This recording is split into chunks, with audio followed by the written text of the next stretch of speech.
So I want to share with you guys a very simple truth that is very controversial.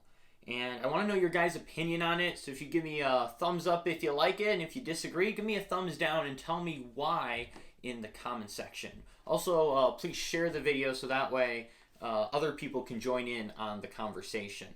But this simple truth has to do with John 15, verse 14, which says, "Ye are my friends, if ye do whatsoever I command you."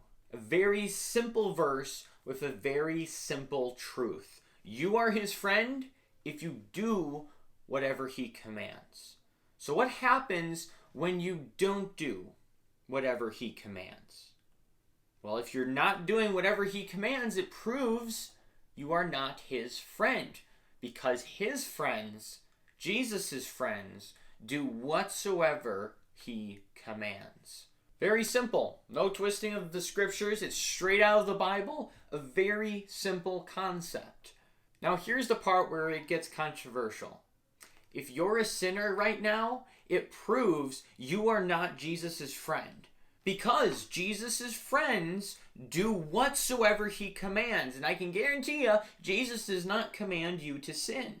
And the fact is, for most of you, you keep going back to sin. You'll say that, oh, I dislike it, and I don't want to do it. But it's a free choice. It's your choice to sin or your choice not to sin. I mean, you're basically pulling an Adam and trying to put the blame off of you, when in reality, it was your choice to sin or not to sin. And here's another fact. If you're not Jesus' friend, what's going to happen when you stand before him on Judgment Day? Because there are two types of people. You are either Jesus' friend or you are his enemy. There's no gray area where you're not really Jesus' friend, but you're not really his enemy. No, he only has friends and he has enemies. You are either fully with God and you're fully on Team Jesus, or you are on Team Devil. And I really don't want to pull this out of John 15:14, but I want to bring this up to you. 1 John 3, verses 8 through 10. It shows us here the distinction between Team Jesus and Team Devil. It says in verse 8, "He that committeth sin is of the devil, for the devil sinneth from the beginning. For this purpose the Son of God was manifested, that he might destroy the works of the devil. Whosoever is born of God doth not commit sin, for his seed remaineth in him, and he cannot sin, because he is born of God. In this the children of God are manifest, and the children of the devil.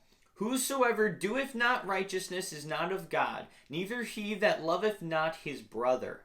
So as we see from verse 8, if you commit sin, you are of the devil. You're not a friend of God because you're not doing whatever he commands. And then we see in verse 9 here, "Whosoever is born of God does not commit sin." If you're born of God, if you are a friend of God, you're doing whatever he commands and not sinning. These are very simple truths. And I want to hear your thoughts in the comment section. How do you explain John 15:14? Do you really think God's going to let you in if you're not his friend, if you are in sin? And be sure to watch our videos on the common objections to living holy. I'm going to leave a link to that in the description below, where we answer verses like 1 John 1:8, Romans 7, does man really have the ability to stop sinning? All of that, be sure to click the playlist down below. We have a lot of answers to the questions you might be asking. And I'll see you guys in the next video.